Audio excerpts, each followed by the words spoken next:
जिले में आगजनी की घटनाएं आए दिन सामने आ रही हैं। अधिकांश मामले खेतों में आग लगने संबंधी सामने आए, लेकिन इसी बीच शुक्रवार देर रात कृषि विभाग के उपसंचालक कार्यालय परिसर में शॉर्ट सर्किट से आग लगना बताया।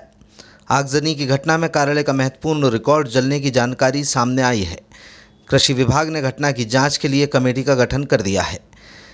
जानकारी के मुताबिक कृषि विभाग के उपसंचालक कार्यालय स्थित रिकॉर्ड रूम से शुक्रवार रात लगभग 9:30 बजे आग की लपटें उठती देखी गईं। सबसे पहले कार्यालय के चौकीदार की नज़र रिकॉर्ड रूम पर पड़ी। उसने फौरन हेड क्लर्क को फ़ोन पर जानकारी दी कि शॉर्ट सर्किट से आग लगी है।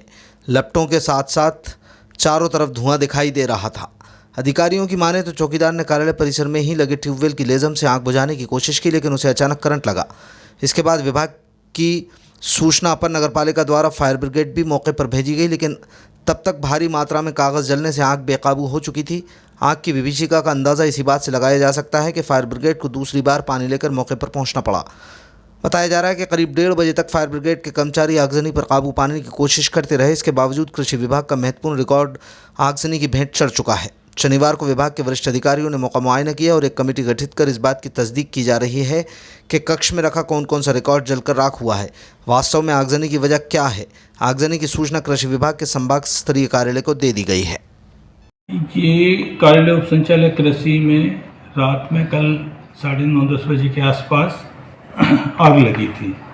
तो जो ड्यूटी पे चौकीदार था, जब उसने धुआं उठते देखा तो उसने उसको बुझाने की कोशिश की लेज़म से पानी डाल के, पर लाइट चालू थी तो उसमें करंट आने लगा।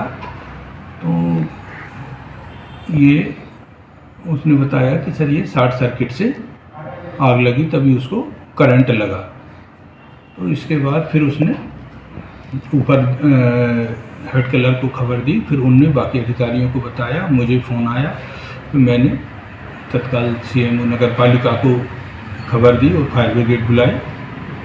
और फायर ब्रिगेड से कल रात में करीब 2 बजे तक, 1:30-2 बजे तक बुझाते रहे। एक बार ख़त्म हो गई, फिर दोबारा से आई तो बहुत ज़्यादा बता रहे थे कि बहुत ज़्यादा धुआं भरा था और आग की लपटें छूट रही थी।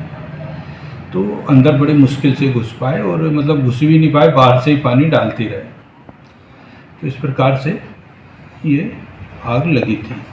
और जैसे कि अभी आप देख ही रहे थे कि जो कंप्यूटर वगैरह हैं वो सारे पिघल गए। जो दूर रखे थे वो भी पिघल गए, बाकी तो जो उस कमरे में रखे थे कंप्यूटर आदि वो सब पूरे जल चुके हैं। और बीच का पार्टीशन वगैरह भी जल गया दूसरे कमरे का। और उस कमरों में जो पुराना रिकॉर्ड रखा था वो सारा का सारा रिकॉर्ड जल गया है। सर कब से कब तक का रिकॉर्ड होगा ये अभी इसके लिए हम कमेटी बना रहे हैं, तो वो चेक करेगी कि कब तक का रिकॉर्ड है, क्या है, तो पता चलेगा।